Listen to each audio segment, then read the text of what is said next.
Also take a closer look at what the Fed's Beige book survey then had to say, because economic activity was flat in most parts of the country is what it indicated. Now this is since early September, and more than half of the central bank's 12 districts reported slight or modest growth in employment, while most districts also said prices rose at a slight or modest pace coming in. The report also suggests that the economy continues to be slow despite upside surprises in official statistics when it comes to employment, consumer prices, as well as retail sales in September. Now, the Beige book had around 15 references to the November elections as a source of uncertainty or a factor that was causing consumers and firms to delay investing, hiring, as well as purchasing decisions.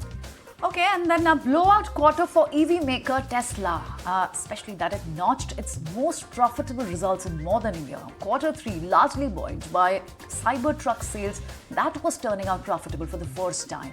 Over the earnings call, company chief Elon Musk, he mentioned that he aims to make Tesla the most valuable company in the world, starting with the 20 to 30% delivery growth next year.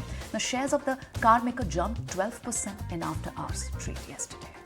All right, moving on then, let's take a look at IBM. Though the hardware, software and consulting provider fell short of Wall Street's revenue expectations for the third quarter, the company posted an overall revenue growth of 1.5% on a year-on-year basis. And the company also reported a net loss of $330 million versus income of $1.7 billion same time last year. Going forward, though they reiterated target of over $12 billion in 2024 free cash flow, having brought in $6.59 billion for the first 9 months of the year as well.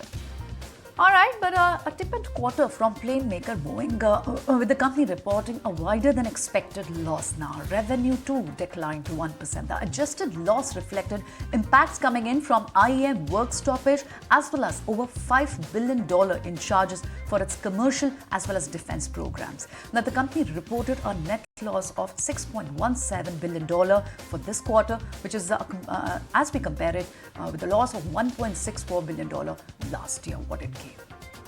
Alright, then moving on, shifting focus to US existing home sales that dropped to a 14-year low in September, weighed lower by higher mortgage rates and house prices as well. This is the second straight monthly decline in home resales, reinforced economists' views as well that the slump in residential investment, which includes home building, deepened in the third quarter as well. According to the data though, sales have fallen 1% last month to a seasonally adjusted annual rate of 3.84 million units. That's the lowest level since October 2010 as well. All right, and there comes a time when your heart calls for you to arise. Plant your feet solid into the ground.